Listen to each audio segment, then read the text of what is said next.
ease temptation, girl, don't keep me waiting. I love you, that's Cupid, that's Soul Child with the music. You my boo, that's Alicia. I told you I need you. All right, everybody, welcome to Life with Anita. So today we are going to talk about when your circle becomes your cage. And this was a very important topic, given some things that I have seen, given some things I've been around, given some people who have told me stories. A lot of times when people say the company that you keep, it matters, that's very true. So I'll just give you guys a story. So I had a friend, and my friend would use drugs. My friend would basically go find other people who claimed to be a better friend than me. And then they would facilitate and give them drugs, right? And then they would stay away from me because I would tell them to get off the drugs. I would tell them not to do the drugs, to focus and do the right things. And so over time, my friend would basically trip out. And for those of you listening who doesn't know what that means, that is when you go under the influence of a drug so bad that you black out, don't know what you're doing, and it causes altering effects, right? And I used to always be so concerned about this friend. Even to this day I am, even though they basically, they do what they do and they're out and about living their lives. When you genuinely are somebody's friend, you worry about them, right? Because you understand what they're involved in, the dangers of it, and you want to help them. So, for me, I've always learned that you have to watch the people who are around you. I've had friends who I've been friends with for 20 something years, right? And in my mind, I thought these people were my best friend. Something happened, or years down the line, they did something that showed me that it doesn't matter how long you've known someone. It doesn't matter how long someone has been in your life, because your true friends, they want you to win. Your true friends want better for you. So I used to always say, well, how could these so-called other friends of my friend, how could they want better for this person when they are basically enabling toxic behavior, right?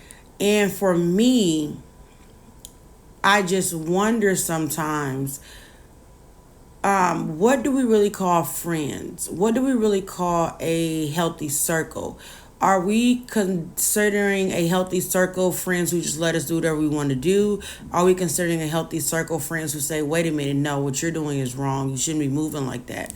I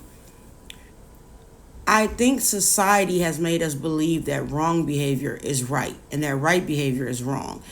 And that really has me kind of in a trance right now, because when I watch this person and I watch how they are, y'all have to excuse me for yawning because I am extremely exhausted. I just got out the hospital last night. I'm very surprised I'm doing this episode. I have been really running this is a little side conversation. I have been running myself ragged, doing so much stuff, not paying attention to my body. I was working, running my businesses, doing all the stuff I do, making my guest appearances at events. I was doing all my interviews. I had been asked to come on. And then my body yesterday just was like, you're shutting down. And I was like, oh my God, I got so much stuff coming up. I can't do this. So last night I spent a few hours at the hospital. And so I'm a bit exhausted from that. But this is Life with Anita, right? We are real and relatable. So y'all them yawns, y'all know what that means when you've been tired and just drained and your body's been through some stuff. But let's continue on the conversation of what happens when your circle becomes your cage. So my friend had all this talent. My friend was like dynamic, and I was willing to put everything behind my friend for them to be great and have all their dreams come true. But the other people around who were not my friends but were their friends would always tell them, oh, get away from her. She just wants to control you. She just wants your life to be a certain way. She doesn't want you to have fun. She doesn't want the best for you. Because we can go over here and do X, Y, Z, and you don't even have to talk to her, and you can just blank her out. She's not a real friend. Now, the only thing I was telling my friend was that, number one, they needed to get off drugs because it was altering their behavior and they could not stay focused.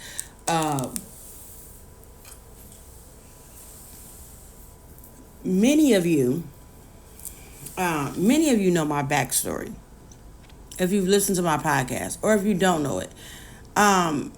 At one point in my life, I was using drugs every day, and I'm talking heavy. When people see me now, they're like, there's no way, because you don't look like it. Nothing about you says it. But yes, at one point in my life, when I was going through domestic violence, my abuser hooked me on drugs, and I had never in my life been on them. I didn't know what would happen. I was going through the worst things. I was suffering, and it was really bad. And so I understand, even when I started my organization that helps people to recover from being homeless, it helps them recover from drug use. I kind of know the signs. I know what drugs do to people. On another subject, my ex-husband, when he was on drugs, he was a very different person. I watched drugs turn him from the loving husband that he was to me, the great dad that he was to his kids. I watched it turn him into a monster, right? And it was unfortunate. It was sad to watch because I really loved this man, right? And over the years, it made him become more abusive to me. It made him lash out on me. And so then I ended up with this friend who he basically, his mind, I feel like, is so gone, and his influences around him, they don't help him. Because around him, people enable him to do bad behavior. And then they do little things to kind of throw him off, like, yeah, no, we believe in you and what you have going on and what you're doing. But in all honesty, it's bullshit. Because when people are enabling you to do drugs, when they're giving them to you, when they are saying, hey, it's cool what you're doing and we're going to do it too, those are not your friends. I don't give a damn how much y'all go out and party, hang out, how much shit y'all talk on the phone. Your real friends are not going to want you on drugs, especially if they have any want for your future to be better. Because how can I go into a business meeting? How can I go and do this or do that to elevate myself if I'm on drugs and I'm tripping out? How am I going to be able to be great and walk in my mind soberly if I'm always high off drugs, if I'm always drunk and I can't think straight, and everybody else got to guide me on what to do, and then they guide me down the road of bullshit? Now, this episode, y'all might be like, oh my God, this is a little vulgar. But let me just get out what I need to say. So, I'll say this publicly. I'm going to pray for my friend and his drug issue and hope that he stops being around people that enable him to do bad shit, that enables him to be on drugs, that makes him feel like, oh, if I take you out somewhere and people see you or people know you, that means that I care about you as a friend. That means nothing. There's a lot of rich, famous fucking people who friends always are out with them in the club, doing this, doing that. Motherfuckers doing songs together, motherfuckers doing business things together. And the friend is still the terrifying enabler that is helping the friend to keep messing their life up. So that means nothing to me. What I'm saying is that watch the people who are in your circle. Watch what you do. Watch who you are around, because people really genuinely don't give a fuck. And me being so honest and raw and real, that's just how I am. I tell the truth. So until a person realizes that the people around them don't give a fuck about them and they don't care about them, and that they're just doing shit to bird feed them and string them along and they're really not their friends. And you know what kills me the most though is when I hear people say shit like, well, I've been friends with this person for 20 years, or I've been friends with them for 10 years, or I've been friends with them for 15 years, so they would never do that, and you don't know what you're talking about. Listen, as I told y'all before in the beginning, I have been friends with motherfuckers for 20 years, and they have snaked me, did the worst shit, turned on me. They were the cause of terrifying shit happening. So, you can't tell me that somebody who's been your friend for umpteen years that is willing to give you drugs, sell it to you, use it with you, is your friend. When they know you have so much potential to be great and be amazing, and then everybody that comes into your life that's trying to put you on the right track, they try to deter you from those people. Those are not your friends. So this goes for anybody listening. Know who your real friends are. Know what a real friend would do. Know what a real brother would do. Know what a real sister would do if they really gave a fuck about you.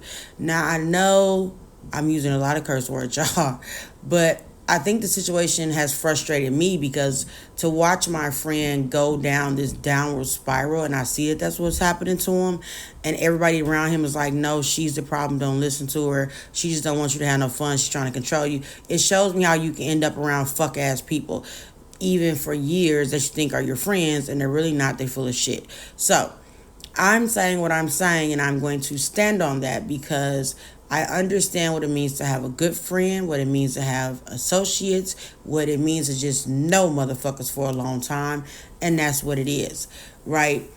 So I hope that I have shared some gems, but what I want to tell you is that these are the things you need to watch out for.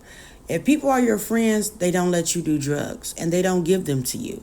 If people want you to be somebody and they really support your careers, your business endeavors, what you're doing, they don't get in the way of it and try to sabotage it, or they don't give you a little inch here and there to make you feel like you're something and somebody and they want you to win, but they genuinely don't want you to win.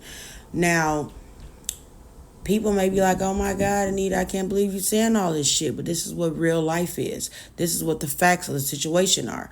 If you don't watch who you're intermingling with, if you sit up there and let time make you feel like because you've known a motherfucker for years, that means it's okay for them to be around you because you think they're your friends because they just let you do whatever, and the fun and the partying and the hanging out and all that shit seems like it's about something.